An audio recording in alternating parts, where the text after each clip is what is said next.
들어와, 들어와.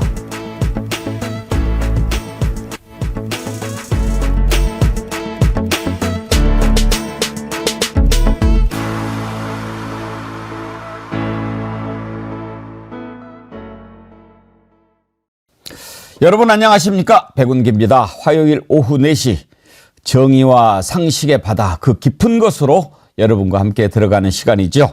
오늘 백운기와 딥블루에서는 윤석열 정권의 종말을 재촉하는 명태균 게이트의 진실에 좀 더 가까이 다가가 보려고 합니다. 명태균 게이트 참으로 많은 것을 담고 있습니다. 어떻게 보면 윤석열 정권 비리 종합판 세트 축약본이라고 할 수가 있는데요. 등장인물 다양합니다. 주연 배우 남자 윤석열, 여자 배우 김건희, 조연 김영선, 윤상현, 이준석, 오세훈, 여기에 엑스트라까지 완벽하게 갖춰져 있습니다. 지금 검찰이 수사 중인데요. 어쩌면 이번 수사로 대한민국 검찰의 완벽한 민낯도 드러날 것 같습니다. 어떤 드라마가 이보다 더 완벽할 수가 있을까요? 신인규 정당 바로 세우기 대표와 황희두 노무현 재단 이사와 함께 꾸미는 오늘 백운기와 딥블루, 여러분 함께 집중해 주십시오. 시작하겠습니다.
오늘 백운기와 딥블루 기대가 됩니다. 벌써부터 3,000명 넘게 이렇게 들어와 계신데 오늘 정말 깊숙이 한번 들어가 보도록 하겠습니다. 좋아요도 많이 눌러주세요. 지금 절반 정도 누르셨는데 오늘 딥블루 함께 하시는 분들은 찐 정어리들이시잖아요. 오늘 동시 접속 숫자하고 좋아요 숫자 동일하게 맞춰봅시다. 자, 두 분 패널 나오셨습니다. 신인규 정당 바로 세우기 대표 그리고 황희두 노무현 재단 이사 어서 오십시오. 네, 안녕하세요. 예. 신인규 대표님 토요일 날 출판 기념회 잘했습니까? 예, 저 지난 토요일인데요. 제가 이제 서울 삼성동 하다하트홀에서 한 70여 분 정도 모여서 출판 기념회를 성황리에 했고요. 또 오마이TV에서 생중계를 했는데 한 1,300여 분 정도의 많은 분들께서 함께 해주셔서 너무 뜨거운 그런 축하 속에서 잘 마무리했습니다. 축하드립니다. 예, 너무 감사드립니다. 우리 정어리TV에서 많이 알려주신 덕분에 예, 성황리에 잘 마칠 수 있었습니다. 보수에 정말 책 받으신 분들이 많이 있으신가 봐요. 지금 책 잘 받았다고 이렇게 글 보내주시는데 부산이대희님 보수에 정말 책을 받았습니다. 앵커님, 신인규님 어디에다 인사할까요? 두 분 다 고맙습니다. 책 딱 한 권만 읽은 위험한 놈에서 탈출했습니다. 올해 선물 받은 책 2권 스쳐 지나갈 것들로 인생을 채우지 마라. 보수의 종말. 딱 읽을 책들만 2권 제대로 읽으셨네요. 잘하셨습니다. 부산이대희님. 스쳐 지나갈 것들로 인생을 채우지 마라. 이거 제가 한번 소개해드렸죠. 고은미 교수님이 쓰신 책인데 나답게 살기 위한 30가지, 30가지 삶의 태도 이렇게 하면서 아주 참 주옥 같은 명상이 많이 들어있는 그런 명상록입니다. 이 책도 여러분 기회가 되면 많이 보시길 바라고요. 참고로 귀띔해드리면 우리 애청자님 어머님의 따님이세요. 예, 고은미 교수님 심리학자신데 책 아주 참 좋습니다. 그리고 정창길님 아마 오늘 신입 정어리 같으신데요. 오셔가지고 정어리 재방송은 어디서 보나요? 그렇게 물어보셨던데 제가 답을 드리려고 했는데 체스님이 답을 주셨어요. 감사합니다. 정창길님 재방 보시려면 백운계 정치 1번지 검색하시면 언제든지 보실 수 있습니다. 예, 정창길님 아셨죠? 언제든지 보실 수 있고요. 김무수님 정치 1번지는 매일 본방송 시청하는데 딥블루는 오늘 처음 시청하네요. 죄송합니다. 아니요, 와주셔서 감사하죠. 김무수님이 오셔서 오늘 이렇게 동시 접속자가 많았군요. 고맙습니다. 자, 시작하겠습니다. 이제 검찰에서 일단 4사람 영장 청구를 했어요. 김영선 전 의원, 그리고 명태균 씨, 그리고 예비 후보 2사람, 이렇게인데, 이게 좀 수상합니다. 지금 먼저 신영기 변호사님한테 좀 여쭤봐줘. 검찰이 정치자금법 위반으로 지금 조사를 하고 있는 거죠. 지금 창원지검에서는 예. 명태균 씨를 중심으로 한 예. 자금의 흐름, 예. 그걸 정치자금법 위반을 핵심으로 지금 수사를 하고 있는 겁니다. 그러면 이제 정치자금법 위반이면 뭘로 구속영장을 청구한 겁니까? 그러니까 정치자금법 위반 혐의인데 예. 이제 구속의 사유는 범죄의 중대성과 이제 도주 우려 그리고 이제 증거인멸 우려가 있을 때 이제 구속을 하는 거거든요. 예. 그래서 지금은 이제 유무죄 재판은 아니기 때문에 아무래도 명태균 씨 같은 경우에는 증거인멸의 우려가 너무나도 확실하기 때문에 전 영장은 뭐 발부될 것 같다라는 생각이 듭니다. 아니 저는 이제 구속의 사유가 아니고 정치자금법 위반으로 지금 영장을 청구한다면 그 혐의가 공천을 대가로 정치자금을 주고받은 혐의 아니겠습니까? 그러면 공천을 대가로 정치자금을 주고받았다. 공천을 누가 주는 겁니까? 공천을 준 사람. 그리고 지금 우리가 알고 있기로는 김건희한테 부탁하고 윤석열이도 말이 많네 뭐 이렇게 하면서 해줬고 당연히 그런 것까지 수사를 해야 다른 것은 별건도 잘하면서 그거 안 하고 이것만 갖고 끝내면 그거 안 되죠. 그러니까 사실상 이게 지금 꼬리 자르기 수사 아니냐라는 비판에 직면한 수사인데요.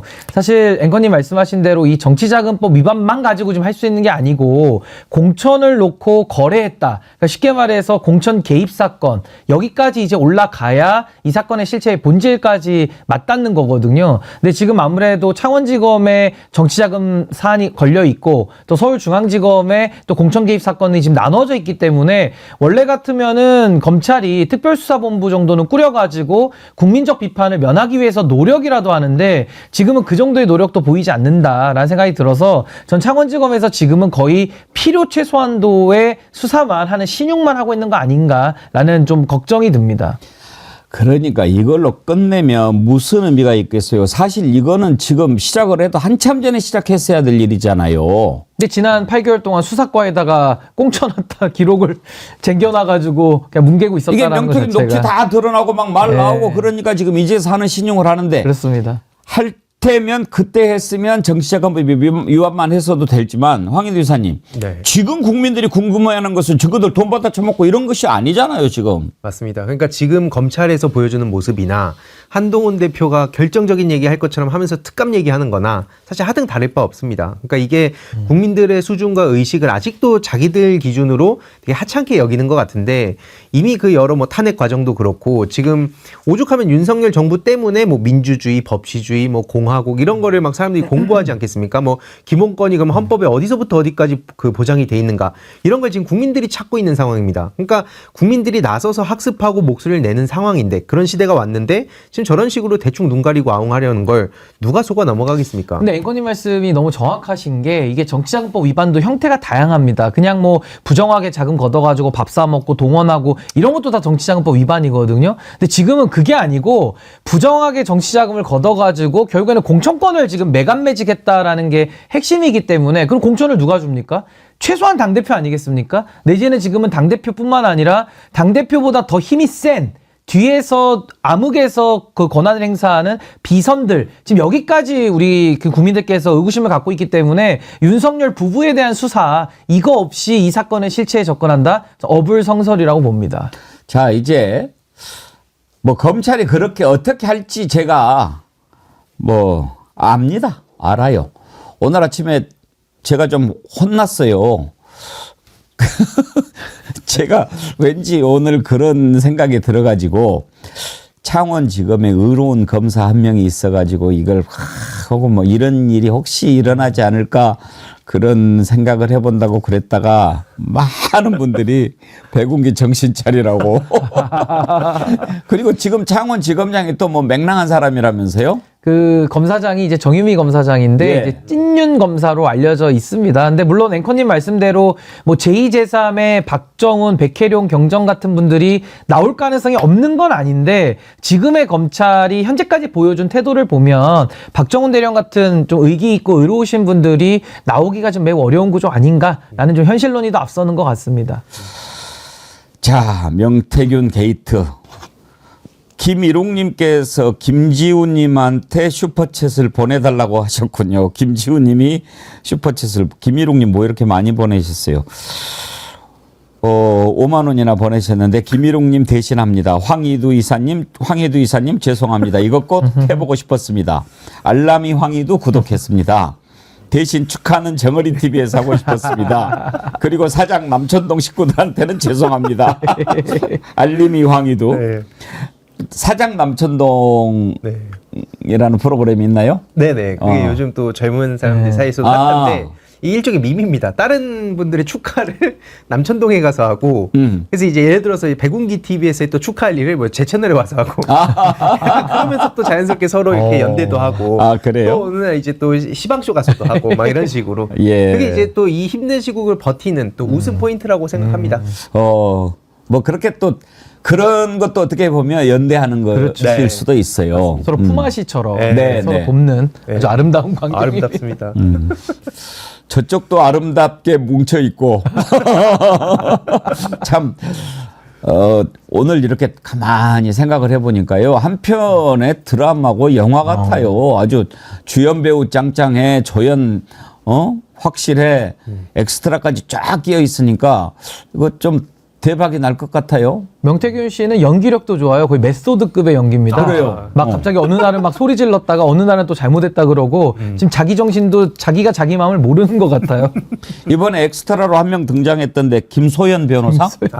야, 거기도 또 참 특이하대요.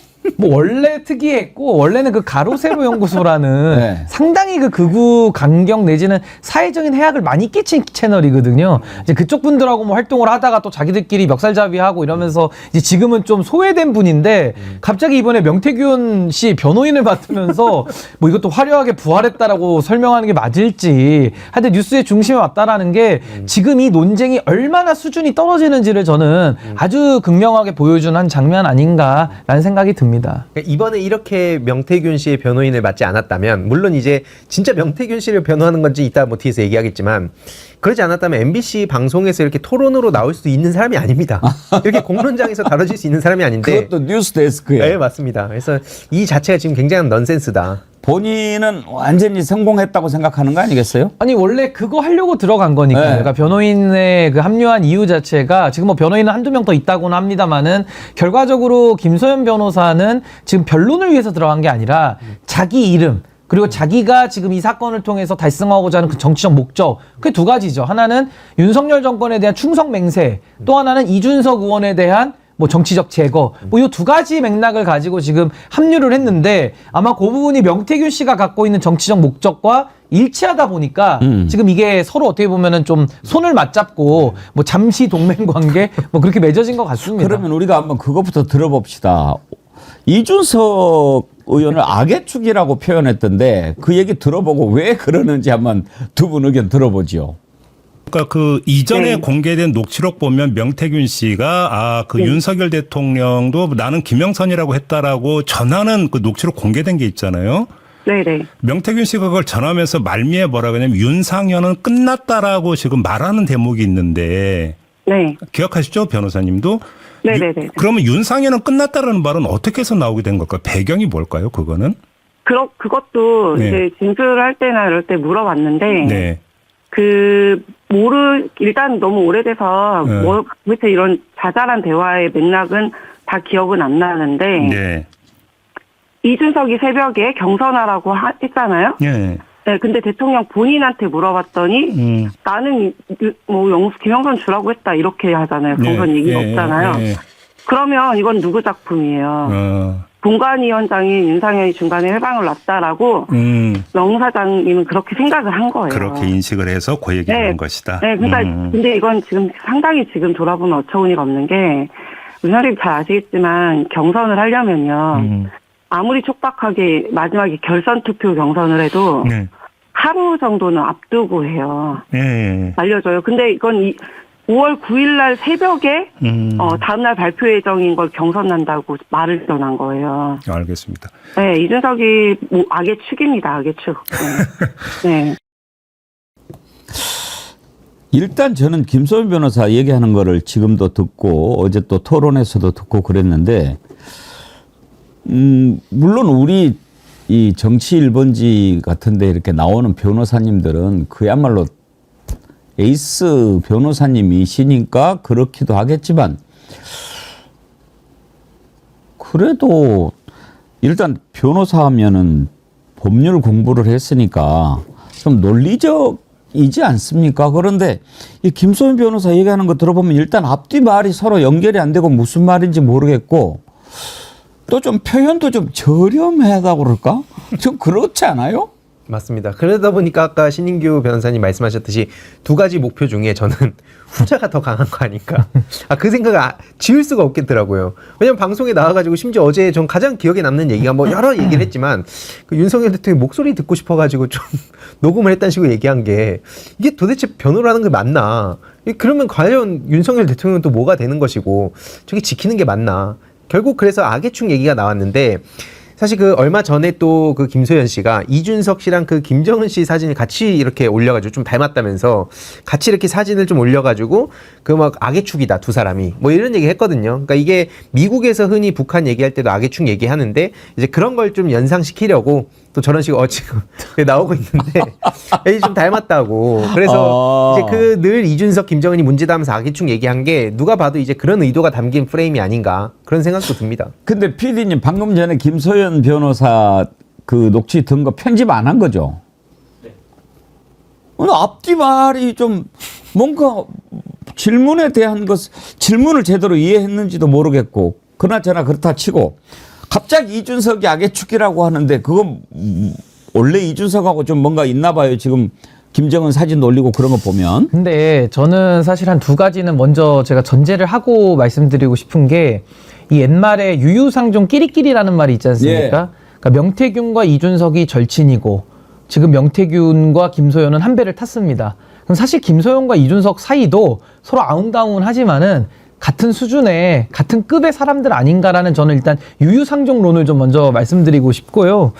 그 김소연 변호사는 사실 변호를 하러 들어간 건지 정치를 하러 간 건지 아마 국민들이 다 아실 것 같습니다. 본인의 마음도 정치를 위해서 들어간 거기 때문인데요.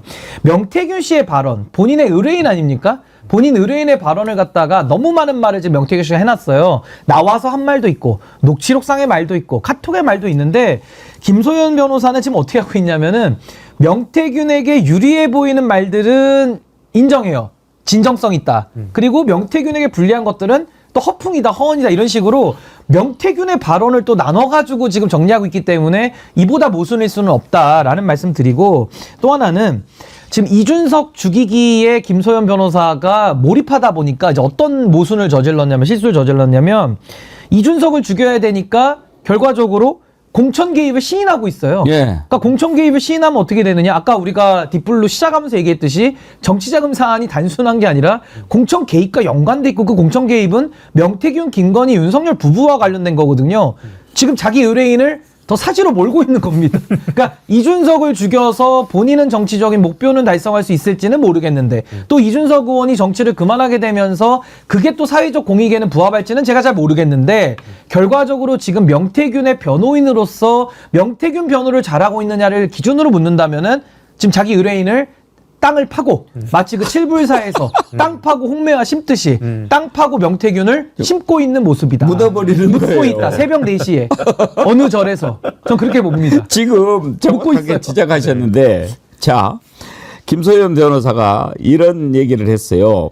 이준석이 명태균 씨에게 그러니까 윤석열 얘기하는 거죠. 김영선 경선하라고 한다던데라고 메시지를 보내서 명 씨로 하여금 대통령께 연락을 하게 했다. 이렇게 주장을 했어요. 그러니까 뭔 얘기냐면 윤석열하고 명태균이 직접 통화한 것은 우리가 알잖아요. 예예 은혜를 잊지 않겠습니다. 뭐 이렇게 한 거. 말이 많네 뭐요. 그런데 여기에 이제 이걸 끌어들여 가지고 본인은 이준석이 이제 어떻게 해서 물타기를 하려고 했던 평소 감정이 안 좋은 이준석을 어떻게 밟으려고 했던 간에 이게 이제 윤석열하고 이준석하고 소통했을 가능성 그리고 명태균이 의견을 관철했을 가능성 이것까지 폭로를 하면서 윤 대통령 공천 개입 의혹에 더욱 힘을 실어주는 모양새가 돼버린 거예요. 이거는 아이러니입니까? 코미디입니까? 뭐 둘 다인 것 같은데 결국에는 아까 뭐 앞에 쭉 저희 말씀 주셨듯이 EJ 상황이 된 거잖아요. 그러니까 이거를 가지고 뭐 굳이 또 이준석을 또 피해자로 보고 그러니까 혹시나 우려돼서 드린 말씀인데 누군가가 이제 이준석은 피해자다 이렇게 전 가지 않았으면 좋겠다 싶은 이유는 이따 뒤에서 더 자세히 말씀을 드리겠습니다. 아무튼 중요한 것은 아까 뭐 유유상종 말씀 주셨는데 끼리끼리 고만고만한 사람들끼리 결국 국민들 우롱하다가 지금 자기들 걸리게 생기니까 이준석 씨 같은 경우에도 기자한테 쫙 이것저것 던져가지고 자기 그 좀 대통령의 꿈을 갖고 막 펼치려 하다가 이게 좀 잘못된 것 같고 여론 조작이 걸릴 것 같으니까 창원 산단 툭 던졌다가 그거 이제 그 걸리고 나니까 지금 이제 명태균 씨도 작정하고 이준석 묻어버려야겠다라고 지금 각오를 한 게 아닌가. 결국 자기들끼리 해먹으려 하다가 지금 이 사단이 난 거죠. 그러니까 저는 지금 이준석 의원이 아마 외국에 있는 걸로 알고 있는데 아마 시차도 다르겠지만은 밤잠 못 잘 것 같아요. 왜 그러냐면 이준석 의원이 지금까지 온갖 욕을 들어가면서 아마 수치감도 들었을 겁니다. 평소와 달랐으니까요. 그러면서 명태균을 옹호했던 이유는 딱 하나거든요. 명태균 캐비넷을 막고 본인이 더 이상 논란의 중심에 안 서려고. 그래서 명태균을 옹호하면서 달랜 거예요, 사실상. 그러니까 마치 인질범이 가스통 메고 있으니까 야, 그거 터트리지 마 하면서 달랜 거거든요. 그러면서 온갖 욕을 다 먹었는데 이게 웬걸요? 이준석 의원이 뉴스토마토 기자와 얘기했던 그 녹취록이 다 공개가 되면서 명태균 씨 입장에서 보면은 이 뒤통수 맞은 거거든요. 뒤통수 얼얼하죠. 뒤에서 보니까 이준석 당시 의원이 박형광 기자 앞에서 천하람 의원도 약간 비하하고 그러면서 동시에 명태균만 이렇게 생선 살 바르듯이 이렇게 발라내려고 했던 게 창원 산단만 좀 파봐. 여론 조작 파지 마. 이런 식으로 했기 때문에 명태균 씨 입장에서는 나를 죽이려고 그러네, 준석이가. 네. 내 똥개인데? 네. 그러니까 이제 명태균 씨 입장에서는 똥개가 가장 무서워하는 거를 한번 가져와 보자. 그래서 김소연 변호사를 본인의 변호인으로 선임한 거 아닌가. 왜냐면 제가 알기로도 지금 명태균 씨 사실은 변호하기 위해서 한 두세 명이 더 나선 걸로 제가 알고 있고 그 중에 한 분 변호사랑은 제가 통화까지 했거든요. 다른 분이긴 합니다만은. 근데 그분들 다 제쳐졌어요. 다 제쳐지고 가장 이준석 의원과 각을 세우고 이준석 의원에 대해서 악의 축이라고 이야기를 하는 김소연 변호사를 변호인으로 택했다라는 것은 전 명태균 씨도 나름대로 이제는 명태균 캐비넷 이준석 편을 한번 좀 열어봐야겠다. 전 그 중에 하나가 오늘 저 김소연 변호사의 나름의 폭로 아닌가라는 생각이 들어서 그냥 정리하면요. 개싸움이 시작됐다. 저 그렇게 생각합니다. 실제로 또 이게 그렇게 볼 수밖에 없는 게 아까 저 페이스북 일부 내용이 나왔지만 그 뒤에 밑에 쪽에 예. 이준석 성상납 얘기 키워드로 던집니다. 그때 그게 무고로 이제 그 무고 관련한 불기소 된 시점에 이제 본격적으로 요 얘기가 나오기 시작했는데 결국 이게 과연 그럼 무관할까? 이런 식으로 던지거든요. 그럼 그거 관련한 명태균 씨와의 이야기도 충분히 나눴을 수 있는 것이고 그런 자료들을 입수한 김소연 씨 입장에선 이걸 언제 터뜨려야 저 이준석이란 미꾸라지를 잡을 수 있을까? 가장 고통스럽게 할까? 왜냐면 유명했다는 거 아니에요. 안철수랑 이제 김소연이라는 사람이 이준석이라는 사람 아마 저랑 신인규 변호사도 훨씬 더 감정의 골도 깊고 엄청 싸웠다는 거예요. 근데 그런 사람 지금 변호인으로 데려왔으니까 미국에서 지금 페이스북 아직까지 안 올라오고 있거든요. 얼마나 벌벌 떨고 있을까. 물론 이제 공개적으로 나설 땐 센 척합니다. 특성상. 하지만 지금 잠 못 잡니다. 아니, 근데 저는 이준석 의원은 두려워서 잠을 못 잘 것 같고요. 김소연 변호사는 설레서 잠을 못 잘 것 같아요.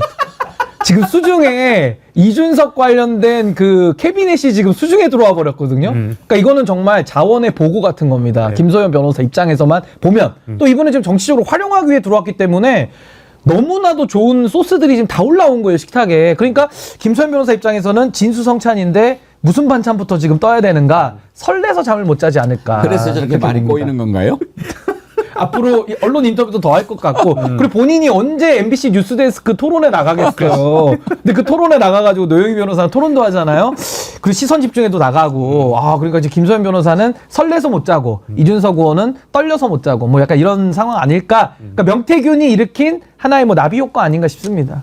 근데 두 사람 악연이 있나 봐요. 보니까 2021년 11월에 이준석한테 비속어를 써가지고 대선 캠프에서 해촉된 바 있다 이렇게 나왔던데 그런 일 있었나요? 근데 이제 김소연 변호사는 제가 알기로는 이분이 이제 민주당에서 정치를 처음 시작했다가 이제 국민의힘으로 넘어 들어옵니다. 근데 넘어 들어오면서 어느 쪽하고 손을 잡냐면은 가장 극우, 가장 강경, 가장 국민들이 싫어하는 세력들, 뭐 아까 가로세로 연구소도 이야기했습니다마는 뭐 소위 강용석 변호사 그룹 이런 사람들하고 어울려 지내다 보니까 뭐 고소고발도 무지만히 했던 걸로 알고 있고 당내에서도 너무 무리한 정치적 행동들을 많이 해가지고 사실상 징계 내지는 뭐 공천은 말할 것도 없고요. 당에서도 상당히 좀 거리를 두고 싶어하는 이제 그런 입장인데 지금 윤석열 대통령이 위기에 처해 있잖아요. 아무도 윤석열 대통령과 가까이 하지 않으려고 하다 보니까 그 남는 자리에 좀 가가지고 곁불이라도 좀 쬐려고 김소연 변호사는 지금 이 떨어져가는 급락하는 추락하는 대통령 옆에서 뭐라도 한번 좀 해보려고 지금 노력을 하는 입장이고 그 사이에 지금 명태균 씨의 이익과 맞으면서 이런 기회를 좀 포착한 거 아닌가라는 생각이 듭니다. 오늘 딥블루에 제가 자주 못 보던 분들이 수준 높은 분들이 많이 오셨는데 천상터치님 이준석이 악의 축이 아니고 이준석 성상납은 윤건희가 봐주고 김영선 공천은 이준석이 봐주고 명태균은 중간에서 알선한 거죠. 그러니까 윤석열, 김건희, 이준석, 명태균 넷이 모여서 온갖 나쁜 짓을 다 한 거죠. 김영선은 가만히 앉아서 꼭 먹고 알 먹고 갑질하고 그런 거죠. 이야, 분석이 대단하신데요. 그러니까 이렇게 아까 그 시민들의 의식 수준 말씀드렸는데 더 이상 과거에 자기들이 세상을 멋대로 주무를 수 있을 거라고 착각하는 거. 실제로 명태균 씨 육성도 나왔던 게 그 내용도 나왔던 게 뭐 인간의 불가능은 없다는 식으로 하면서 마치 언제까지 평생 국민들 속여먹을 수 있을 것처럼 얘기를 했거든요. 하지만 인간의 저런 식의 그 말장난은 반드시 그 심판을 받게 돼 있다 말씀을 드리고 싶고요. 그리고 이제 이준석 의원 같은 경우 아까 그 김소연 씨가 뭐 좀 입에 담을 수 없는 얘기들 많이 했습니다.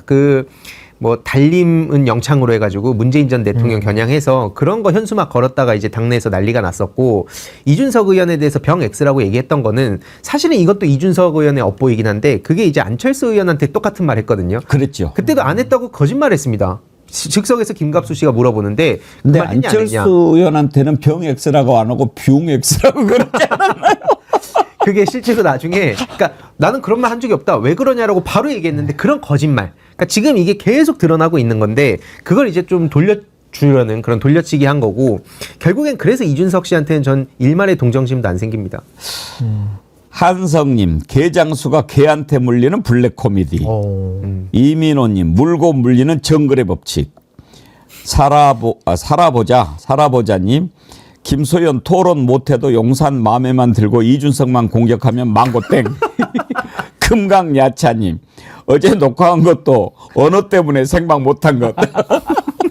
아니 그래서 제가 이거 아까 개싸움이라는 표현을 했는데 왜 개를 제가 이야기를 했냐면요. 이게 그 양두구육이잖아요. 예. 그러니까 국민을 속인 그룹인데 이 구육상회 멤버들입니다. 이 구육상회라는 이 구육마트인데 구육마트 사장님이 누구냐면 김종인 위원장이에요. 사장님이. 회장님 아닌가요? 뭐 회장님이라고 할 수도 있고 뭐 계열사가 크면 그렇지만 지금 제가 볼 때는 회사에 가세가 기울어가지고 그냥 뭐 회장까지는 아닐 것 같고 사장 김종인 그다음에 기획실장 명태균 그리고 홍보실장 이준석 그리고 그 구육상회의 주 고객이라고 할까요? 내지는 고문격의 김건희 이렇게 그 구육상회 팀이 있는 겁니다. 근데 이 구육상회 팀들이 사실상 윤핵관들하고 일대 결전을 했죠.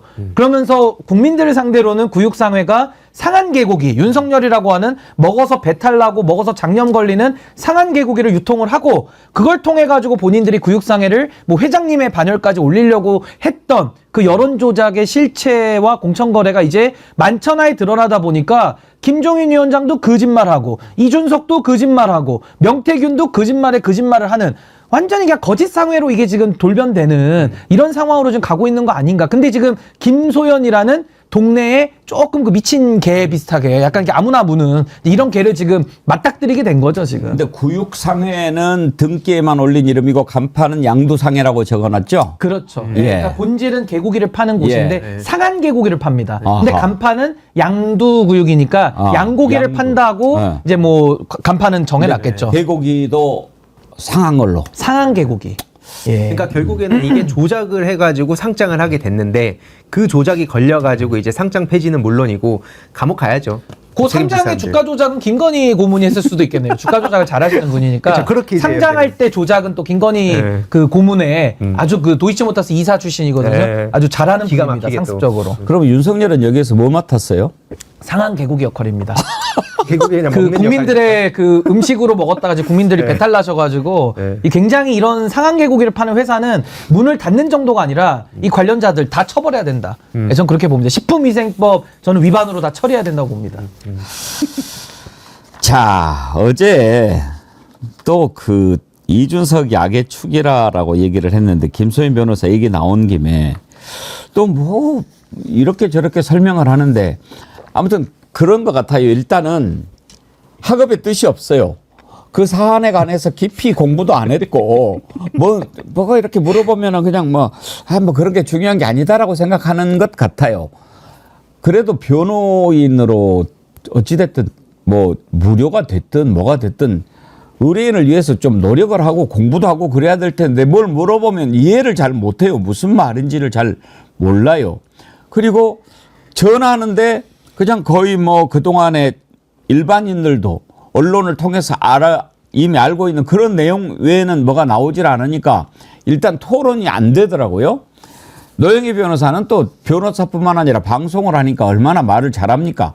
이건 뭐 게임이 안 되는데 아무튼 그래도 나는 나와서 너무 좋아 이런 게 막 보였고 그다음에 명태균 씨 얘기를 하는데 의뢰인이 이렇게 이야기를 하더라라고 전해야지 자기가 다 아는 것처럼 이야기를 해요. 그거 아니다라고 저러기.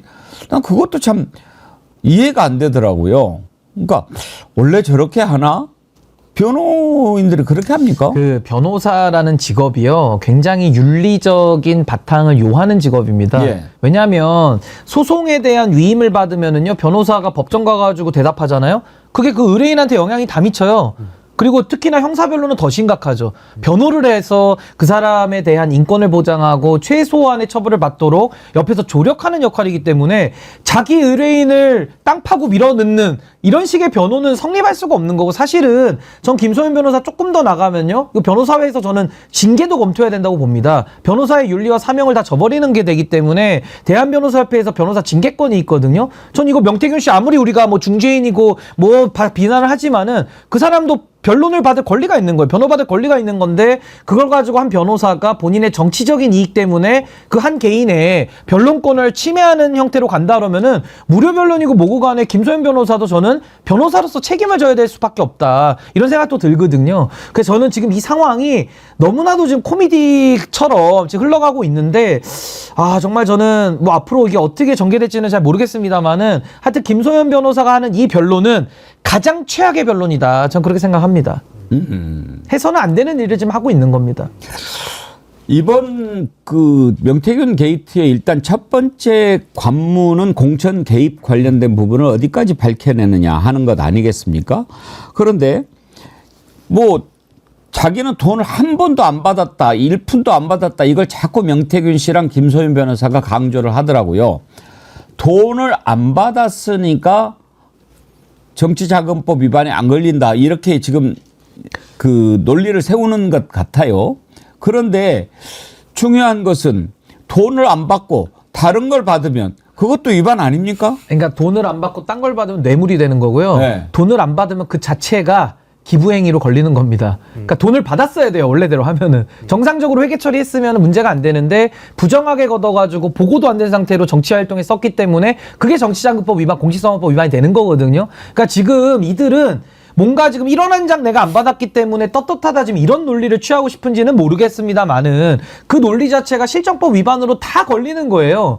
그리고 더더군다나 공천 개입 권력의 사유와 권력의 비선, 김건희 머리 꼭대기에 앉아가지고 대통령의 권력을 이용해서 사익을 취한 사람들이거든요. 결국 그 사익을 취한 대가가 정부 시스템을 무너뜨리고 정당을 무너뜨린 겁니다. 그 피해는 국민에게 가겠죠. 그러니까 저는 이 부분에 대해서는 박근혜 최순실 국정농단 처벌 사례가 있고 그 처벌 사례에서도 공천 개입 사건이 다 나오거든요. 박근혜의 공천 개입. 그 누가 처벌 제일 1호로 시켰습니까? 윤석열 당시 검사가 수면 위로 끌어올려가지고 우리나라에서 최초의 케이스를 만든 사람입니다. 그러면 그 기준에 의하면 명태균 그리고 김건희, 윤석열 이분들은 중죄의 처벌을 피할 수가 없는 거예요. 그래서 저는 여기에 대해서는 반드시 좀 특검에 의한 저는 윗선까지 파는 저는 명명백백한 수사가 반드시 필요하다 이렇게 봅니다. 어제 강혜경 씨 변론을 맡은 노영희 변호사가 돈도 안 받고 어떻게 여론조사를 해줬는가 이 부분이 이해가 안 간다고 자꾸 얘기를 하더라고요. 그 내용 한번 들어보시죠. 명태균 씨는 맨날 말하는 게 나 10원 한 장 받지 않았고 나는 아무것도 뭐 이득 취한 게 없다고 하잖아요. 제가 궁금한 건 그럼 왜 그런 행동을 그렇게 몇 년 내내 신용불량자라고 알려진 돈도 없고 힘들어 보이는 그런 상황에서 왜 그런 일을 했을까? 그분에게 얻어지는 이득은 뭘까? 이걸 해가지고. 뭔가 나중에 받기 네, 위해서다. 현실적으로는 사실은 원래는 돈을 받고 그런 일을 하고 싶은 게 일반적인 사람의 생각이잖아요. 근데 돈도 안 받아왔잖아요. 네. 그럼 실질적으로 그 사람이 받아온 거는 무엇인가? 네. 우리가 상식적으로 보게 되면 게다가 그 제가 들은 수많은 녹취록에 나오는 혹은 김영선 의원과 관련된 본인 입으로 자인한 내용을 들어보더라도 다 전부 다 공천의 대가라는 거잖아요. 게다가 어제 나온 그 또 녹취에 보면 건진법사가 공천해줬다 그러니까 매우 화를 내면서 대통령과 여사의 그런 녹음이 없었으면 큰일 날 뻔했네 이런 얘기까지 나오는 상황이거든요. 네. 그런 얘기를 들어보게 되면 그러면 명태균 씨는 그 공천이라고 하는 거를 김영선 전 의원에게 해줌으로 인해서 본인이 부수적인 여러 가지 이득을 얻고 싶어서 뭔가 행동한 거라고 볼 수밖에 없는 거고 그게 아니라면 돈을 받아야 되는 건데 돈도 아니고 공천도 안 받았다? 그러면 그 사람이 왜 그런 행동을 했는지가 전혀 납득이 안 가요.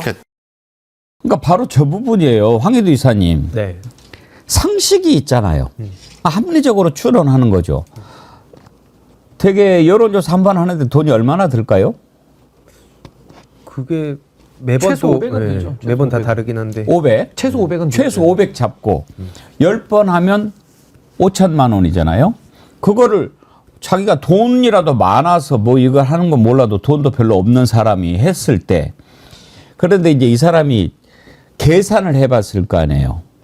이걸 내가 갖고 가서 돈을 받는 것과 그 권세를 등에 업고 이렇게 했을 때 저는 명태균 씨가 아 이게 훨씬 더 남는 장사구나라는 생각을 했을 것 같아요. 공짜로 해주고 그리고 이제 김영선 공천 자기가 완전히 이제 내 덕분에 받은 거 알아? 그건 이제 본인이 지금 와가지고 엉뚱한 소리로 변명을 해도 다 나왔잖아요. 내가 뭐 덕 받았으니까 해줘야지 뭐 이랬으니까. 그래서 다른 것도 아니고 공교롭게도 세비 절반 딱 액수가 맞았잖아요. 그렇게 해서 받았고 거기에 무슨 뭐 총괄본부장 이 타이틀 받고 회의까지 들어가고 창원 산단 뭐 이것에서 이렇게 하고 이렇게 따지면 야 이게 완전히 꼭 먹고 알 먹고를 넘어서 황금알을 낳는 거의가 되겠구나. 이렇게 판단했을 거라고 생각하는 게 합리적 아닙니까? 맞습니다. 그렇게 보는 게 다수의 시민들의 시각이고 그러니까 지금 검찰도 저렇게 정치자금법으로 축소한 거 못 믿겠다 이건데 실제로 자기 계좌로 1원 한 푼 뭐 이 얘기 했다가 또 당장 JTBC 기자한테 딱 핵심을 찔리지 않았습니까? 현장에서.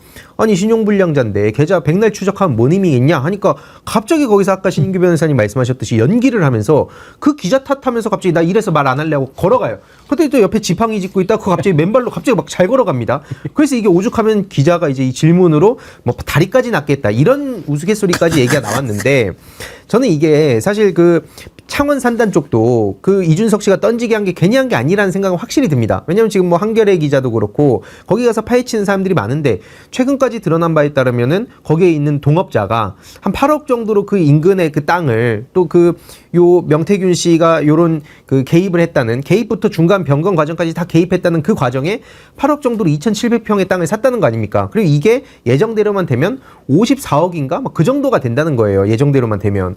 그래놓고 그럼 거기서 또 명태균 씨가 뒤로 어떤 식으로 짝짝꿍했을지는 아직 밝혀지지 않았지만 충분히 이거는 자기 계좌 타령할 게 아니라 이런 식으로 이익을 취하려고 했구나. 그래서 말씀하셨듯이 훨씬 더 그 돈을 받는 것보다 뭐 3억 7천보다 훨씬 더 큰 대가로 저런 거 노린 거 아니겠냐. 이런 생각이 들 수밖에 그러니까 없습니다. 이게 뭐냐면요. 그 도박에서 야바이꾼들이 처음에 좀 이뤄주거든요. 그러면서 나중에 홀딱 뺏겨먹는지 이거랑 비슷한 구조인데 박근혜 최순실은 경제공동체잖아요. 명태균 윤석열 부부는 권력공동체입니다. 권력공동체는 권력을 가지고 돈을 받아먹는 거라서 더 죄질이 나쁜 거거든요. 저 이 부분을 좀 구별해야 될 것 같고 명태균 씨가 돈을 나는 안 받았다.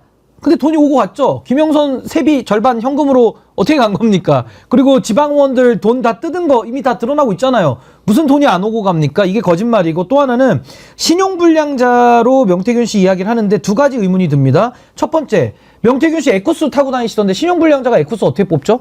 무슨 돈으로 뽑죠? 과거의 돈이었으면 그거 다 파산당했을 때 다 환가했을 텐데 어떻게 그 에쿠스를 타고 다니는지 그게 의문이고 또 하나는 어떻게 김영선 의원한테 신불자가 몇 천만 원을 빌려주죠? 제가 알기로 김영선 의원은 100억대 자산가로 알고 있는데 신불자가 100억대 자산가한테 돈을 6천만 원씩 빌려준다? 이것도 말이 안 맞아요. 그러니까 이것도 좀 파악을 해봐야 될 거고 저는 핵심이 뭐라고 보냐면요. 미래한국연구소라는 데 있지 않습니까? 이거를 그 명태균 씨가 운영하다가 김영선 씨 측에게 넘긴 거거든요. 근데 사실상 이거는 명의를 차용해서 명태균 씨가 실소유한 거 아니냐. 지금 이 의심인 겁니다. 왜 그러냐? 미래한국연구소에서요, 명태균 씨 딸 휴대폰까지 요금을 다 내줬어요. 그 강혜경 씨 엑셀표를 보니까 온갖 자질구레한 거를 명태균 씨 거를 거의 다 먹여 살리다시피 하거든요. 아니 우리가 보통 어떤 기업이나 어떤 단체랑 돈을 빌리면은 통으로 돈을 빌리지 어느 기업이 저를 위해서 저희 가족들의 휴대폰 그것까지 다 내준다고요? 그걸 실소유라고 하는 겁니다. 마치 과거에 MB가 BBK, 다스 차명 소유하듯이 명태균이 바지 사장들을 내세워서 사실상 차명 소유했다. 이게 더 타당한 해석이고 그러다 보니까 명태균 씨가 강혜경 씨를 자꾸 뭐라 그럽니까? 내 직원, 내가 데리고 있던 직원 이렇게 얘기를 해요. 그리고 강혜경 씨도 실제로 명태균의 지시를 받아서 일을 하거든요. 이게 바로 명태균이 미래한국연구소를 실소유해가지고 돈을 주고받고 영업활동을 하면서 모든 이익을 뒤에서 배후에서 누렸던 그러면서 본인은 신용불량자 상태로 남아있었던 전 요게 이 실체의 핵심 아닌가 전 그렇게 좀 추측을 해봅니다. 합리적으로 그렇게 생각하는 것이 맞는데 그리고 그게 상식인데 그렇지 않게 문제를 풀려고 하면 그건 이제 꼬이는 거죠. 그런데 검찰이 국민들이 다 상식적으로 이렇게 생각하고 있는데 아닌 쪽으로 결과를 내놓는다? 저는 그래서 맨 앞부분에 이번에 각본을 명태균이 썼는데 검찰이 각색을 하려고 했다가는 정말 절단 날 거다 이런 말씀을 드린 것입니다. 지금 상황을 이렇게 보면요. 대체로 항상 엄청난 역사의 변화를 가져온 사건은 사소한 데서 시작이 됩니다. 근데 명태균 씨하고 김영선 의원하고 뭔가가 좀 틀어지기는 틀어진 것 같아요. 그래서 이제 이런 사달이 일어났는데 사실 이제 이 부분에 또 한 가지 주목할 부분은 이준석 의원의 행동입니다. 알려지기로는 맨 처음에 김영선 관련된 명태균 이 부분이 이준석 쪽에서 흘러나왔다는 얘기가 있었거든요. 그러면 그건 왜 그랬을까? 이것도 궁금한데 먼저 그 전에 명태균과 김영선이 왜 틀어졌을까? 그걸 한번 좀 생각을 해볼 필요가 있습니다. 명태균 씨가 강혜경 씨랑 통화한 내용을 잠깐 한번 들어볼까요? 건진법사가 공천 줬다더라. 내 쫓아내려고.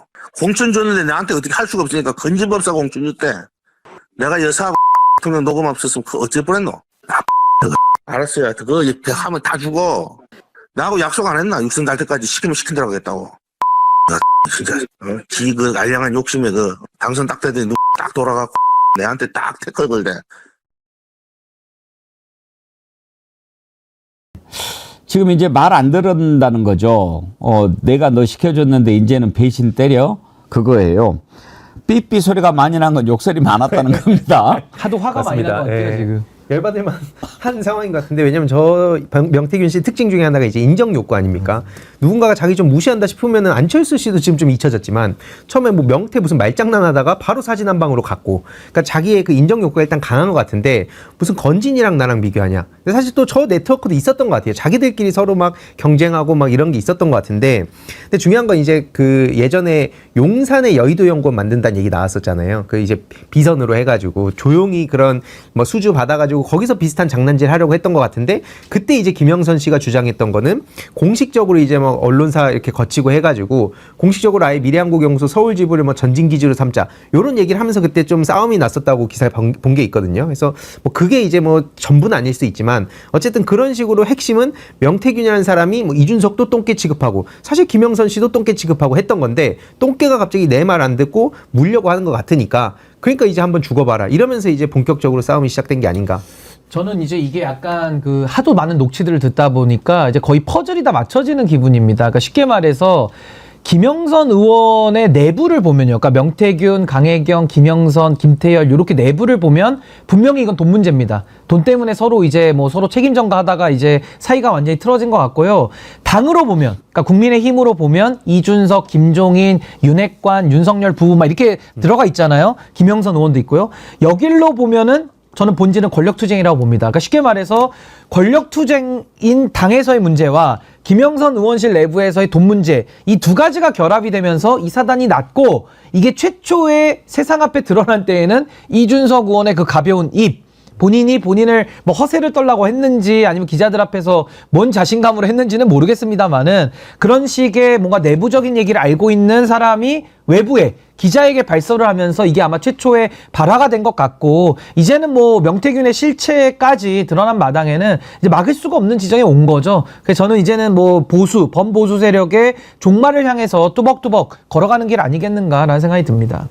그 지점에서 이준석이라는 사람은 왜 저렇게 떠벌거렸냐, 예. 이거에 대해서는 뭐 지금 드러난 퍼즐 가지고 맞춰볼 수밖에 없는데, 일단은 명태균, 김종인, 이준석 이들이 같은 목표를 갖고 있었다는 게 드러났잖아요. 이준석 대통령 만들기.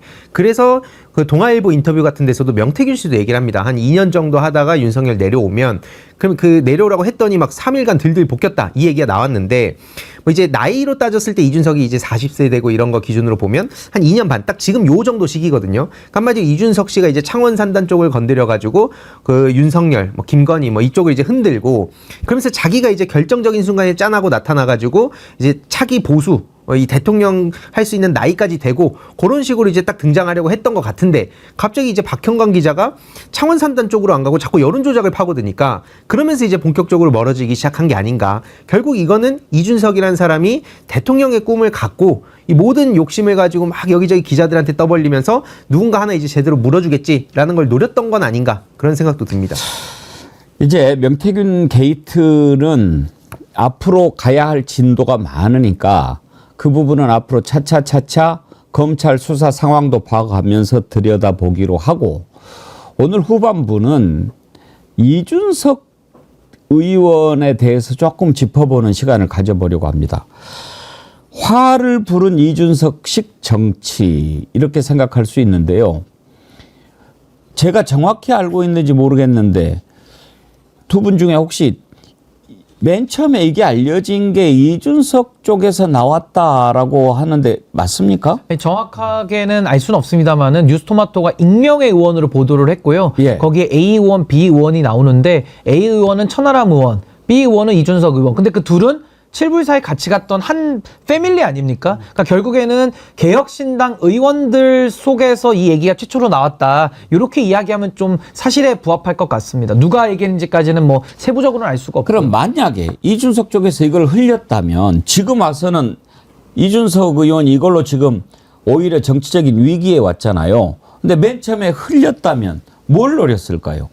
아까 말씀드렸듯이 창원 산단으로 가길 바랬을 것 같다는 거죠. 그러니까 창원 산단 쪽을 파면 결국에는 지금 여기서 윤석열이라는 사람의 문제도 드러날 수밖에 없고, 특히 이준석이나 뭐 훨씬 더 많은 걸 알고 있었는데 거짓말했다는 것도 뒤늦게 드러나지 않았습니까? 뭐 자기는 대여섯 개 정도, 6, 7개인가 뭐 그 정도 알고 있다. 그 이상의 또 많은 걸 알고 있었겠죠. 그 시점에도.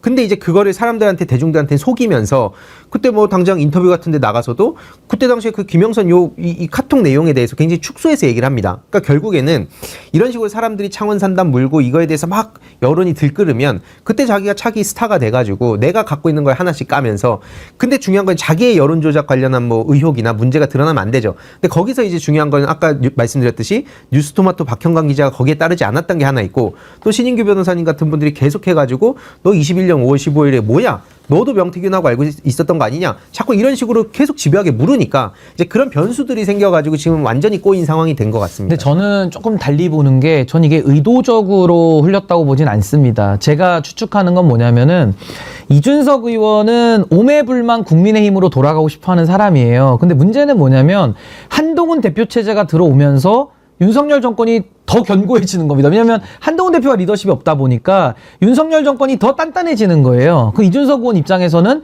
이대로 가면 본인은 그냥 이제 보수 쪽에서 뭐 외곽 위성정당식으로 있다가 그냥 소멸되는 거거든요. 못 돌아가지 않습니까? 그럼 이준석 의원 입장에서는 뭐가 필요하냐면은 뭔가 저 윤석열 정권 쪽에 좀 균열을 좀 내야 되는데 균열을 내다 보면 본인도 연관된 게 있으니까 자기 연관된 것만 빼고 나머지만 좀 노출이 돼서 윤석열 정권이 좀 붕괴되는데 물밑에서 역할을 좀 하고 싶었던 것 같습니다. 그래서 저는 기자들을 만났을 때 본인의 허세도 좀 있을 거고 아 내가 이런 것도 알아. 칠불사도 가서 이 정권의 실세가 명태균이라는 사람인데 내가 그 사람하고도 좀 가까운 사이야 라는 거를 자랑도 하고 싶고 하면서 어떻게든 윤석열 권력의 기반을 조금 이렇게 도려내고 싶은 욕심이 저는 있었다라고 저는 보는데 결국에는 그 욕심이 화를 부른 거죠. 결국에는 핀셋으로 외과적 수술로 윤석열의 실적만을 도려냈었어야 되는데 이준석 의원 입장에서 결국에는 본인도 그 몸통이었다라는 것이 드러나면서 이준석과 명태균의 관계가 더 부각이 되고 있잖아요. 그러니까 저는 본인의 꾀에 자기 스스로 넘어갔다. 제가 여기 하나만 더 논증을 내자면은 이게 처음 나왔을 때 저는 아직도 잊혀지지 않아요. 이준석 의원이 CBS에 인터뷰를 아침에 나가거든요. 이 사안이 최초 보도된 날. 그때 이준석 의원이 나가서 뭐 선의의 조언인 이런 헛소리를 많이 한 날인데 그날 보시면요. 이준석 의원이 굉장히 당황한 모습이 보여집니다. 이거를 공천 개입이라고 얘기도 못하고 선의의 조언이라는 식으로 둘러대면서 굉장히 당황해 하거든요. 저는 그 인터뷰를 다시 한번 떠올려 볼 때마다도 아 본인이 이거를 의도한 타이밍에 의도한 방향대로 폭로된 것은 아니고 뭔가 기자들 앞에서 좀 폼 좀 잡다가 굉장히 저는 잘못된 되치기를 당한 저는 그런 모습으로 좀 읽었습니다. 그래서 천하람과 이준석 의원도 의견이 달랐다라는 거 아니겠습니까? 그래서 저는 이게 무슨 조직화된 어떤 의도된 거라기보다는 약간의 실수가 가미된 좀 잔머리 아닌가라는 생각이 듭니다. 그러니까 약간 저 비슷한 맥락인데 약간 그러니까 제 생각이 좀 다른 건 뭐냐면 이런 얘기들이 막 흩어져 있어갖고 저도 이제 정확하진 않지만 지금까지 나온 걸 제가 이제 추려봤을 때는 이런 얘기들 하지 않습니까? 이준석 의원이 지금 박형광 기자를 공격할 때 하는 얘기가 뭐냐면 야 이거 이준석의 말만 갖고 기사를 쓴 게 말이 되냐? 내가 이 떡밥을 던져줬으면 네가 취재를 해갖고 보도를 해야지. 그러면 나중에 아까 말씀하신 거랑 또 맞닿는 게 내가 했다고 얘기 안 하는 거예요. 이준석 씨가 자주 쓰는 스킬이라서 너무 잘합니다. 내 입으로 떠들진 않았지만 기자가 취재해서 온 걸 어떻게 하겠냐. 이게 유승민 전 의원이 탄핵 배신자로 아직까지도 지금 홍준표 시장을 비롯해서 그 당내에서 복귀를 못하고 있다는 걸 누구보다 잘 아는데 근데 국힘 가서 대통령 해야 된다는 거는 뻔히 누구보다도 잘 알고 있고 그럼 그런 상황에 내 입으로 이걸 터뜨리진 않았지만 기자들 만나가지고 이걸 떠벌떠벌한 이유는 기자들아 창원 산담 파봐. 근데 이거 내가 했다고 설마 이걸 기사 쓰겠어 했는데 뉴스토마토 박형광 기자가 친 거죠. 갑자기 써버리니까 당황을 해가지고 아니 박형광 기자는 어떻게 내 얘기 갖다 기사를 쓰냐? 이건 뭐 내 얘기한 게 명태균 얘기고 그럼 돌고 돌아서 기자가 제대로 체크 안 한 건데 로 빠져나가려 하지만 저 개수작이죠. 그래서 당장 지금 뭐 김한 기자 같은 사람들 한겨레 가서 있고 이준석의 거짓말은 그거대로 지금 대응하고 있는데 심지어 거기서 김소연이 등장했네. 완전 망한 겁니다 이건. 그러니까 저는 이준석 의원이 처음에 그 CBS 인터뷰 갔을 때 당황한 걸 좀 느꼈고요. 두 번째 당황한 거는 이제 최근에 그 여론조작 기사가 뉴스토마토에서 나왔을 때 평소 이준석 같으면은 방방거리면서 떠야 되거든요. 그러면서 막 온갖 페이스북에 또 글도 길게 잘 써요. 그거 쓰면서 반박해야 되는데 이번에 이제 마지막 입장이 그겁니다.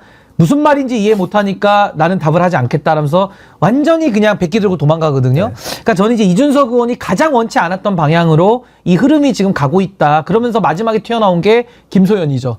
여기서 이제 종결의 마침표를 찍었다. 전 그렇게 생각합니다. 아마 이것까지 다 예상은 못했으리라고 저는 봅니다. 못했죠. 서영 바라기님, 준석이 반관계 쓰다가 제 꾀에 넘어간다. 그렇죠. 네. 전 그렇게 봅니다. 자기 꾀에 자기가 넘어갔다. 저는 이렇게 봅니다. 날카로우신 분들이 오늘 참 많이 계세요. 꿀짱구님, 개장수 이준석 꿈깨라 신인규 황희두가 있느니라.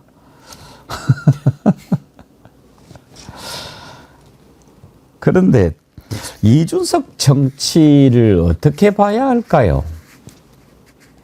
참 두 분은 좀 연구를 많이 하신 것 같은데 저는 그런 얘기를 가끔 한 적이 있었어요. 탁월해요. 그러니까 나이에 비해서 정치를 다루는 시각이, 그러니까 보는 시각 아니고 다루는 시각이 탁월해요. 그런 좀 타고난 것도 있는 것 같고, 그다음에 탁 그 무는 것도 뛰어나고. 그런데 정치는 가슴으로 하는 거잖아요. 그런 부분이 과연 있는가 하는 것이 하나 있고, 우리가 윤석열이라고 하는 위험한 사람을 대통령으로 만들게 됐는데 오늘 아침에 한 매체 칼럼을 보니까 그나마 다행이다 이런 얘기를 어떤 분이 쓰더라고요. 교수님 같은데. 국정을 운영할 능력과 그런 실력이 전혀 없는데 포퓰리즘을 갖고 있으면 그건 더 위험한데 포퓰리즘을 할 만한 능력도 없으니까 그나마 다행이다. 윤석열을 그렇게 평가하는 분이 계셨어요. 근데 저는 이준석 의원이 당대표가 됐을 때 그때 그 막 기세라든지 또는 스킬이라든지 이런 것을 구사를 그때 했다면, 그리고 그때가 대선하고 겹쳤고 역사를 가정으로 생각할 수는 없지만 이준석이 나이가 40이 넘었다면 대통령 될 수도 있었을 거라고 생각했어요. 그 정도로. 왜냐하면 아무리 그런들 우리 국민들이 그렇게 뽑을 수 있을까? 아니 윤석열도 뽑아버렸는데, 그런 생각을 한 적이 있는데 지금 이렇게 보면 이런 정리를 하는 분들이 많이 있어요. 꿈과 비전 없는 공허한 정치, 정치 잔기술과 여론 선동, 개혁 젊음으로 포장된 이미지, 정치 공학과 선거 중독으로 점철된 정치. 이걸 이제 이준석식 정치라고 정리를 한 것을 봤는데, 정치 공학, 선거 중독 이런 것이 많이 떠올라요. 그렇죠? 근데 저는 이준석 의원 하면은 제가 이제 아무래도 내부에서 또 같이 지켜봐온 내용도 있기 때문에 저는 뭐 세세한 내용은 안 깝니다. 뭐 굳이 저는 그런 폭로형의 정치는 뭐 필요도 없다고 보고요. 어차피 국민들이 다 알게 되시기 때문에 그냥 구체적으로 말고 추상적으로 좀 말씀드리면 세 가지가 있고 세 가지가 없습니다. 예. 세 가지가 있는 게 뭐냐면은 선거 중독, 정치 공학, 잔기술, 요 세 가지는 이준석 의원을 상징하는 있는 거고요. 없는 게 뭐냐면은 꿈이 없고 반성이 없고 인간미가 없는 겁니다. 이거 제가 조금만 살을 붙이면은 선거 중독이란 말이 얼마나 무시무시한 말인지 아십니까? 이준석 의원이 스스로를 표현할 때 나는 선거 중독자다 이렇게 얘기하거든요. 이거는요. 이기기 위해서는 뭔 짓도 한다는 겁니다. 마약을 중독된 사람이요. 마약을 구하려면 무슨 짓이든 하거든요. 도박 중독된 사람이요. 도박을 하려면요. 뭐 잘라도 한다는 말도 있어요. 그러니까 이 중독이라는 게 이게 무서운데 선거 중독이라고 본인을 표현하는 그의 마음을 들여다보면 이건 권력에 중독된 사람입니다. 권력을 위해서 수단과 방법을 안 가린다는 게 저는 이준석 정치의 굉장히 저는 무서운 부분이라고 저는 봅니다. 이거 굉장히 무서운 부분이고, 정치공학이라는 것은 젊음과 개혁으로 포장된 이미지 속에 그 속마음은 개고기. 그 개고기라는 것이 저는 정치공학. 이 정치공학이라는 것이 아주 그 협잡과 구태로 점철된 정치공학이거든요. 그래서 저는 써먹을 데가 하나도 없다라는 게 저의 결론이고, 잔기술이라는 건요, 정말 그 뭐랄까요, 여론을 잘 선동하는 기술은 뛰어난데 하나도 쓸모가 없습니다. 그래서 제가 잔기술이라 표현하는 거고, 제가 세 가지가 없는 거는 꿈과 반성과 인간미가 없다 이렇게 얘기를 했는데, 꿈이 없다는 거는요, 이준석 의원의 정치 비전을 들어보신 분 있습니까? 제가 가까이에서 있었지만은 비전이 없어가지고 저는 실망을 한 사람이거든요. 뭐가 없어요, 정치를 하겠다라는 게. 내용이 없어요. 한동훈과 비슷합니다. 그리고 반성이 없다는 것은 전 아직도 이준석 의원의 입에서 윤석열 만들어서 잘못했습니다라는 말을 저는 못 들어봤습니다. 근데 대선과 지선을 이겼기 때문에 승리한 당대표다라는 얘기는 제가 많이 들어봤거든요. 그러니까 반성과 성찰이 없다라는 건 팩트고요. 마지막으로 제가 인간미가 없다라는 거는요. 이건 제가 개인적인 경험을 통해서 말씀드리는 건데, 이준석이라는 정치인은요, 옆에 사람 많습니다. 근데 이준석은 그 사람들을 어떻게 인식하냐면요, 도구로 인식합니다. 도구. 그러니까 써먹고 버리는 거죠. 근데 보통 우리가 기성 정당들의 가장 큰 문제가 젊은 청년도 그렇고 정치 신인들을 써먹고 버리는 걸 우리가 늘 그 도구화하는 정치에 대해서 비판을 가하는데, 이준석이라는 자도 똑같아요. 옆에 있는 사람들을 다 도구로 쓰기 때문에 옆에서 실망하고 많이 떠난 사람들이 많습니다. 뭐 저도 그 중에 하나일 수도 있겠지만은, 저는 이렇게 주변 사람들 귀한 줄 모르고 굉장히 도구화해서 쓰는 이런 유물론적인 그런 인식에 대해서는 전 정치인으로서는 오래가기 매우 어렵다. 이미 명태균을 통해서 그 민낯과 밑바닥이 전 다 드러났다. 전 그렇게 생각합니다. 저도 전적으로 공감하고, 제가 주로 이제 비판을 본격적으로 시작하게 된 이유가 뭐냐면, 이건 이제 그 프로게이머 출신의 관점으로 본 건데, 정치를 항상 게임처럼 한다. 그래서 뭐 정치 게이머란 얘기도 많이 붙이더라고요. 그래서 정치와 게임은 다르다, 이 얘기를 하면서 게임을 되게 우습게 만들어 놨어요, 일단. 전 그 자체가 굉장히 화가 났거든요. 게임으로 인해서 뭐 산업적으로 말할 것도 없고요. 2027년에 한 500조 정도의 산업으로 성장한다고 합니다. 실제 영화, 음악보다 훨씬 크거든요. 근데 이 게임이라는 이 중요한, 사실 문화적으로 전 게임을 접근하는 편인데, 그 게임 자체를 자기가 아까 뭐 수단화 말씀하셨는데 수단으로 삼으면서 젊은 척 하는데 써먹는 거예요. 뭐 스타크래프트, 롤 대표적으로 이런 게임 하는 척 하면서 자꾸 자기 정치에 이용해서 게임 자체 이미지를 망가뜨렸다. 두 번째로는 게임에서는 병력을 막 드래그 해가지고 보내고 말을 절로 보내고 뭐 장기처럼 바둑처럼 두죠. 근데 결정적으로 아까 그 앵커님 말씀 주셨듯이 정치와 게임의 가장 근본적인 차이는 공감 능력에 있다고 봅니다. 거기선 병력들이 죽어나가면 새로 뽑으면 되죠. 근데 이준석의 그러면 그나마 좀 자기가 잘 써먹었던 스킬은 잔기술 말씀 주셨는데, 실제로 타이밍을 잘 잡습니다. 언제 어느 시점에 타이밍을 잡아야 상대방이 당황하는지는 누구보다 잘 알아요. 근데 중요한 거는 그걸 어떤 계기로 써먹느냐가 가장 중요한 건데, 게임에선 상대 말살시키는 거 맞습니다. 근데 실제로 우리가 정치라는 것은 예전에는 그 전쟁으로 총칼로 사람들 죽이고 무찔러서 점령하는 게 주 목표였고, 그게 게임에 많이 반영이 돼 있는데, 중요한 건 결정적으로 민주주의 사회에선 전쟁이 아니라 그걸 경쟁으로 바꾼 겁니다. 그래서 무한 반복 게임으로 바꾼 거 아닙니까? 선거를 통해서 내가 이기고 또 다음에는 또 질 수도 있고, 그렇기 때문에 결국에는 상대방을 말살시키는 쪽으로 가면 안 되는데, 자기 주변부까지 수단화를 하고, 심지어 자기가 그 속해 있는 팬코라는 그 유저들까지도 속여가면서 개고기를 계속 팔고 있는 걸 보면서 게임이라는 것 자체도 망치고 있죠. 정치라는 것도 망치고 있죠. 저 국격 올라간다는 얘기도 이게 22년 지선 때거든요. 근데 최근에 스토브리그 나와가지고 한 얘기가 막 실실 웃으면서 윤석열 대통령 여론조사표를 못 봤다는 거예요. 뭐 5% 올랐어? 야, 그럼 뭐 밥 먹으러 가자. 이 얘기를 자기가 자랑스럽게 하는데, 아니 그런 인간인 걸 알면서도 저렇게 저 시점에 뭐 국격이 올라간다는 얘기를 해놓고 부끄러움 없으니까. 그래서 아까 신인규 변호사님 같은 분들이 반성과 성찰 얘기하면 나야말로 윤핵관의 피해자인데 내가 무슨 사과하냐, 이런 식으로 그냥 얼렁뚱땅 넘어갑니다. 저런 인간의 그래서 정치 자체가 문제고, 정글의 법칙 얘기 나왔는데 전 잘 걸렸다 이거예요. 이 사람이 여태까지 얘기해온 능력주의, 공정한 경쟁, 소위 이걸 다 정글의 법칙으로 자기가 얘기했거든요. 그래놓고 자기가 막 뭐 이것저것 피해 당해갖고 쫓겨날 때는 약자 코스프레 그렇게 하고 언더독 현상을 그렇게 이용해놓고, 막상 자기가 그 점령을 하고 고지를 점령했다 싶으면 바로 그때부터 누구 여야를 가리지 않고 깔아뭉갭니다. 나이가 많으신 분들이든 약자든 뭐 장애인 분들이든 다 필요 없이 그냥 짓밟는 거예요. 그런 인간이 정치라고 심지어 주류가 돼서 대통령까지 된다? 전 말이 안 된다고 보고, 설령 그런 사회가 오면 얼마나 끔찍해집니까? 전 이게 윤석열 못지않은 혼란이 올 거라고 보기 때문에 결국 이제 이 명태균 게이트에서 확실히 보내야 된 그 정치 생명 끊어야 된다고 보는 것이고요. 그냥 기껏해서 저는 얘기를 돌려주자면, 지금 그냥 온라인에서 펜코 대통령 계속 하면 되고요. 오프라인에서 태균기 부대 선봉장 하면 됩니다. 남은 인생 그렇게 살면서 사죄하고 살길 바랍니다. 저도 하나만 더 보태자면, 이준석의 이 유체 이탈 화법은 전 비판을 해야 된다고 봅니다.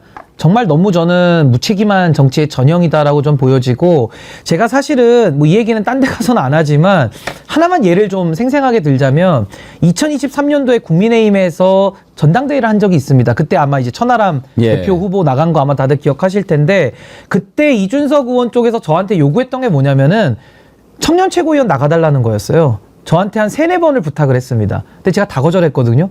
전 이런 정치에 제가 함께하고 싶지가 않아서 다 거절을 했는데 그때 제가 거절한 거를 참 잘했다라고 느꼈던 게 뭐냐면은 이준석 의원이 그 전당대회를 본인이 지휘를 했어요. 오케스트라 지휘자처럼 방송을 다니면서 뭐라고 하냐면은 말 4마리를 끈다라고 배너의 비유를 하는 걸 아마 다들 기억하실 겁니다. 말 4마리를 본인이 끈다는 거예요.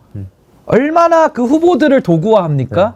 저는 그게 이준석의 사상을 가장 잘 드러냈고 저는 그 말 한마디 되게 싫거든요. 제가 왜 이준석의 경주마가 돼야 됩니까?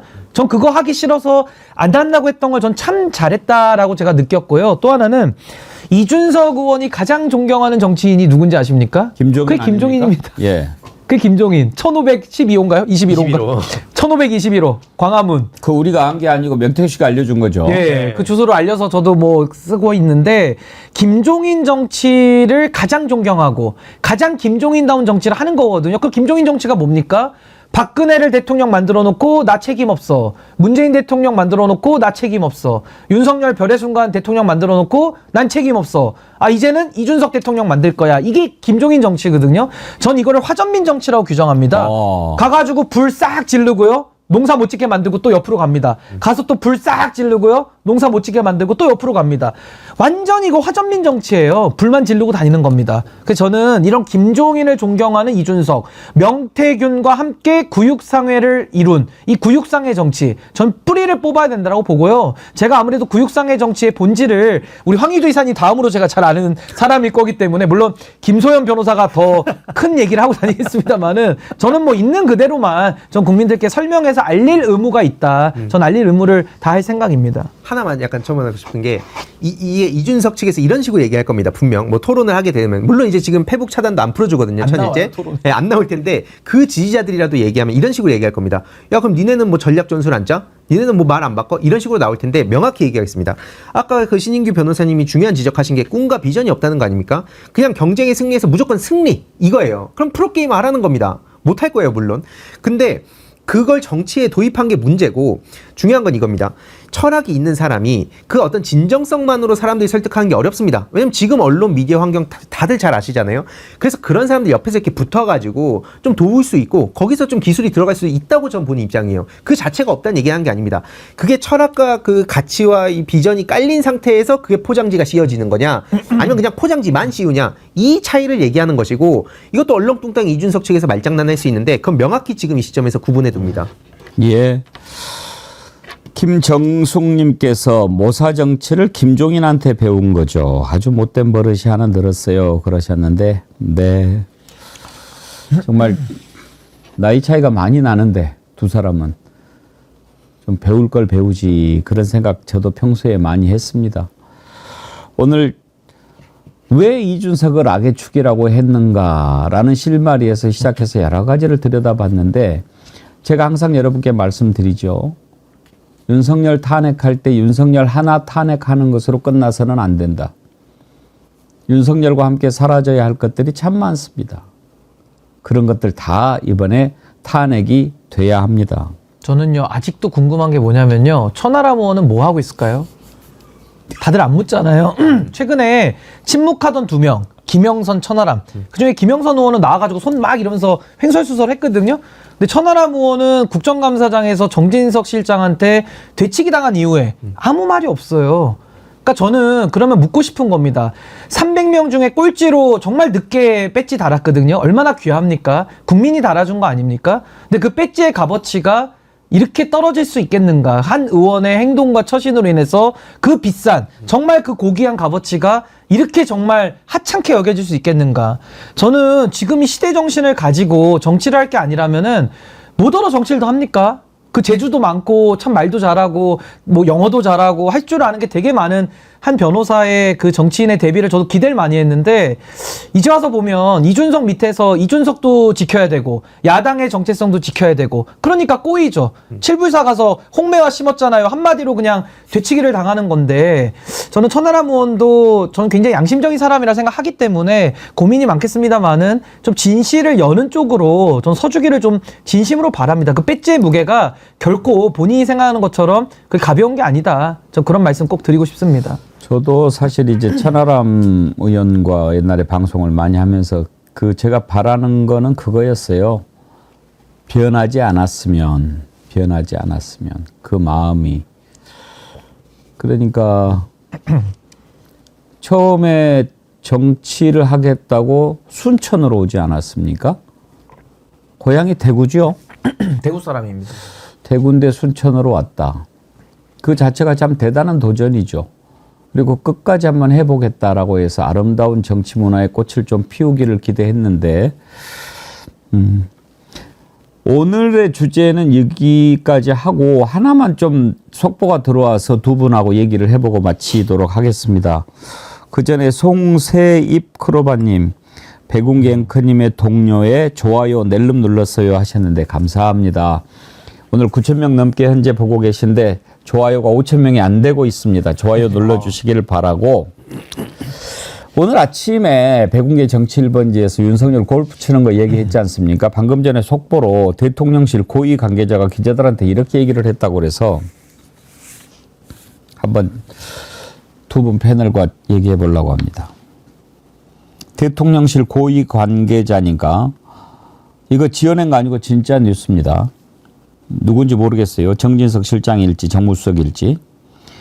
트럼프 당선인은 본인의 골프 루틴에 맞게 뛰어난 실력을 갖고 있는 것으로 안다며 대화가 이어지려면 우리 대통령도 공이 제대로 맞아야 하기 때문에 최소한 연습을 시작하시는 것은 필요하다고 생각된다.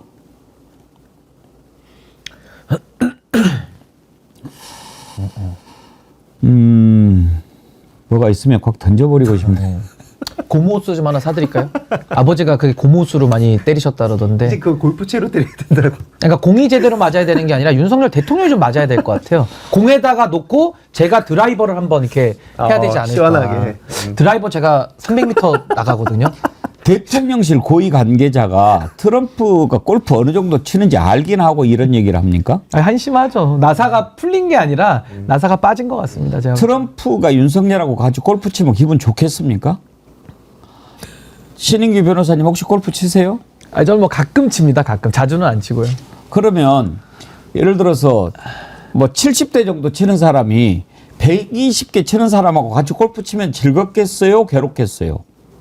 지금 트럼프 돼가지고 골프채 잡고 연습한다고 같이 골프 쳐주겠어요? 아니 근데 부동시가 어떻게 칩니까? 부동시가 눈이 안 보여, 눈이 잘 안 보이니까 군을 못 갈 정도인데 그 골프공은 잘 보이나 보죠? 당구공, 골프공은 기가 막히게. 야, 그거는 정말 이해가 안 돼. 그러니까 골프 칠 수 있을 정도의 시각이면 전 군대 가야 된다고 보거든요. 저도 군대 갔다 오고 다 군대 갔다 오는데 남자들이 왜 부동시로 군은 못 가는데 골프 연습은 가능하다. 이 좀 이해가 안 됩니다. 트럼프 얘기도 웃긴 게 지금 CBS 오늘 단독 보도 오늘 나왔던 거 보면 9일에 CBS에서 취재했다는 거 아닙니까? 9일이 지난주 토요일입니다. 참고로 그 토요일은 많은 민주시민들이 거리로 나섰던 날이고 그날 한창민 의원이 오늘 알려진 바에 따르면 갈비뼈가 지금 막 골절돼 있는 상황입니다. 그 난리가 났던 그날 윤석열 대통령은 대국민 담화 망쳐버리고 그 다음에 이틀 뒤에 저렇게 골프를 쳤다는 게 드러났는데 그 취재를 당했다는 걸 알고 나니까 10일 날 그 다음날 일요일날 부랴부랴 갑자기 트럼프 얘기를 했거든요. 그러니까 이것도 그 취재되면은 또 난리 날 거 아니까 갑자기 트럼프 논리를 갖고 온 게 아닌가. 그러니까 지금 얘기하는 것도 거기에 맞춰가지고 시나리오를 쓰니까 저런 이상한 소리가 계속하는 게 아닌가. 산타 제이님이 참 훌륭한 댓글 주셨네요. 박세리를 대통령 시켜라. 저는 저 자막이 이렇게 보이네요. 트럼프와 대화 이어지려면 공 제대로 맞아야가 아니라 경 제대로 맞아야로 해야 되지 않을까. 좀 바꿔주세요. 경 제대로 맞아야 이래야 제대로 맞아야 될 것 같아요. 근데 제가. 이거 돌멩이 대통령실이요 말장난한 겁니다. 골프 연습 아니거든요. 그렇죠. 지금 골프 연습해가지고 골프 하러 갔어요. 골프 치러 갔어요. 그리고요 골프 친 게 지난 토요일이거든요. 네. 이틀 전에 기자회견 했어요. 거기서 국민한테 잘못했다고 고개 숙여서 사과했어요. 대국민 사과가 아니라 대국민 사기를 쳤죠. 그날. 그리고 골프를 쳤는데 이미 그때 이제 CBS가 취재한 거 보고 이제 놀래가지고 핑계를 대기를 트럼프가 대통령이 됐으니까 연습을 이제 좀 해야 돼서 쳤다라고 얘기를 했는데 이게 얼마나 사기냐면 트럼프가 5일날 미국에서 대통령 선거했잖아요. 2일날도 쳤거든요. 8월 때도 한성대에서 졌다는 거 아닙니까? 네. 그러면은 이미 위대하신 윤석열 대통령께서는 트럼프가 대통령에 당선될 것을 미리 내다보시고 그때부터 연습을 시작하시었습니까? 그러니까 무슨 이게 말입니까? 뭡니까? 아니 솔직히 요리랑 노래 잘 하잖아요. 그냥 두 개나 하시지 무슨 또 되도 않는 골프까지 치겠다고. 참 한심하고요. 그냥 요리나 연습 더 하셔가지고 가서 본인이 잘하는 거나 좀 하세요 그냥. 그리고 설령 진짜 그렇다 치면 이제 한심합니다. 그래놓고 우크라이나에다가 몰빵한 것도 웃긴 거죠. 그러니까 이게 자기가 뭘 하는지 아예 인지 자체가 안 되는 것 같고, 그 아까 말씀하셨던 그 시기가 그 8월이 얼마나 중요한 시기였습니까? 그때만 하더라도 의료대란 말할 거 없고 을지 자유예방패 훈련 기간에 했고. 아직 바뀌었네. 이게 제 얼굴 나오면서 이런 오타는 참 보기 좋네요. 예, 네. 제대로 맞아야 됩니다. 결국에는 또 아까 말씀드렸듯이 이런 중요한 시기에 심지어 그 부천 화재 그 잠깐 잊혀져 있지만 그때 그 호텔 화재로 난리가 났을 때 뭐 한동훈 대표도 가서 이제 똥폼 잡았다가 논란됐던 그 시기거든요. 그때 그렇게 골프를 치고 있으니까 말이 안 되는 거죠. 근데 정말 나쁜 사람들인 게요. 그냥 아니 뭐 저 머리 아파서 그냥 뭐 치러 갔다고 그러세요. 왜 트럼프를 끌어들입니까? 그렇게 하면 국민들이 믿을 거라고 생각하냐? 이 나쁜 놈들아! 정말 나쁜 놈들이에요. 난 이 대통령 주변에 있는 자들이 참 나쁜 놈들이라고 생각해요. 근데 저는 그냥 끼리끼리라고 생각합니다. 나쁜 놈들 주변에는 나쁜 놈 주변에는 나쁜 놈들만 꼬이는 거고, 저는 그 윤석열 대통령 아버님의 마음이 자꾸 이렇게 와닿네요. 고모수를 왜 드셨는지. 예. 오죽하면 진짜 고모수를 돌에 좀 묶어가지고 한번 좀 조작을 좀 해봐야 될 것 같습니다. 아이고 부산이대님이 보내준 글로 기분 풀고 끝냅시다. 아, 그 좀 골프 좀 쳤는데 그 말이 많네. 골프공을 들고 와서 그냥 열심히 치고 왔는데 말이 많네요. 지금 국민들이 말이 많습니다. 골프 좀 쳤는데 그 말이 많. 부산이대님 하여튼 쳤습니다. 아휴. 오늘 많은 분들이 댓글 보내주셔서 제가 그냥 넘어갈 수가 없어요. 오늘 또 새롭게 오신 분들이 많아서요. 진영님 또 오늘 왜 이렇게 웃기는 분들이 많으세요? 부동시가 아니라 부동 자세가 안 돼서 군대 못 간 겁니다. 대가리를 저렇게 도리도리 하는데. 아, 군대 갔으면 진짜 많이 혼났겠네요. 열차를 많이 받았을 텐데 진짜. 부동 자세가 안 돼서. 야. 아, 진영님. 아, 오늘 제가 방송 인생에서 제일 많이 웃어본 날인 것 같습니다. 네. 오늘 좀 제가 좀 골라서 드리도록 할게요. 정어리몰에서 대방어회 준비했는데 날씨가 이제 딱 저런 거 드시기 좋을 날씨죠. 맛있게 드시고요. 광고를 볼 텐데요. 아까 어떤 분이 왕신나님께서 정어리몰 칭찬을 해주셔서 왕신나 아이디가 정어리몰 너무 친절해요. 선물하기 전번을 잘못 입력했는데 너무 친절히 응대해 주심 단골 될 거야 그러셨는데 예 왕신나님 감사합니다. 예 정어리몰 광고 보시겠습니다.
예. 아주 뭐 대방어회뿐만 아니라 5050 이벤트 구독자 50만 돌파 기념으로 준비를 많이 했는데 우리 신인규 대표님 좋아하시는 언양불고기도 나오고 예 아주 너무 맛있습니다. 언양불고기. 예 좋은 게 많습니다. 여러분들 정어리몰 많이 이용해 주시고요.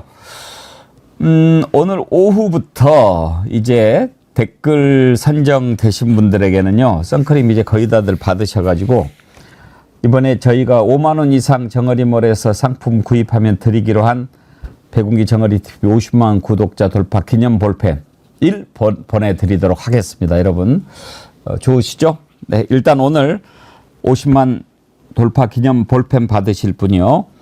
체스님, 천상터치님, 사라보자님, 금강야차님, 이민호님, 장을수님, 송세입 크로바님, 산타제이님 이렇게 드리도록 하겠습니다. 제가 방금 불러드린 분은 아래 주소로 아래 메일 주소로 이름 주소 연락처 보내주시면 볼펜 보내드리도록 할게요.